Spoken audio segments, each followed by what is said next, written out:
I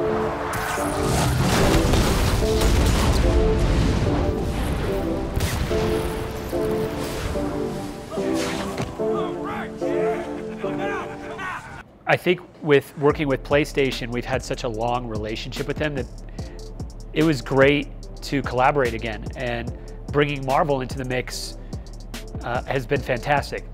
And together we've been able to tell a completely original story in Marvel Spider-Man with a more experienced Peter Parker / Spider-Man.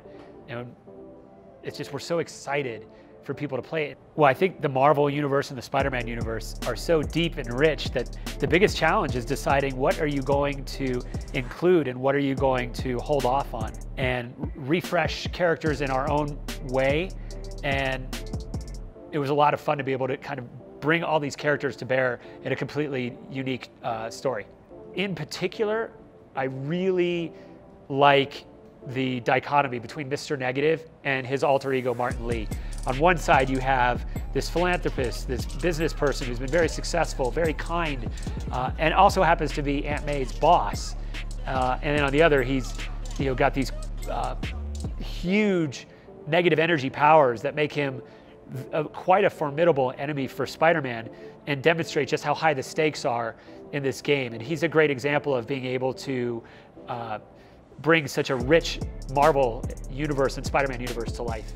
You can parkour over the cars, you can high-five these citizens, and then you can go run up buildings, shoot through the fire escapes and scaffolding, get to the top of the tallest buildings, look around, take a selfie for photo mode.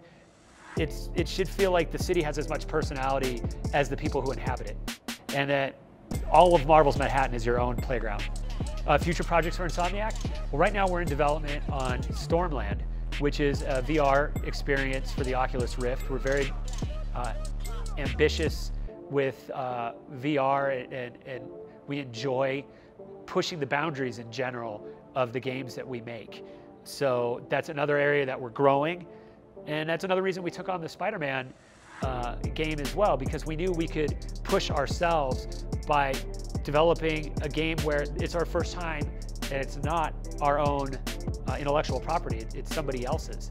And to be able to push ourselves to add our own unique interpretation of that would be a way for us to further grow as a studio. So that's one of the reasons that we embrace that. I don't know a lot about it. I do know that the people that I meet are very passionate about games, and I've also heard that it is the second largest market in all of North America, which is really exciting. And it's a big reason that we wanted to personally come down and be here today as well, to make sure that we demonstrated how important we think it is as well. And from what I can tell, the passion is definitely there. I hope that the development community is growing as well. So anything we can do as fellow developers to help support that is something that we'd certainly be interested in as well. Okay. And not okay.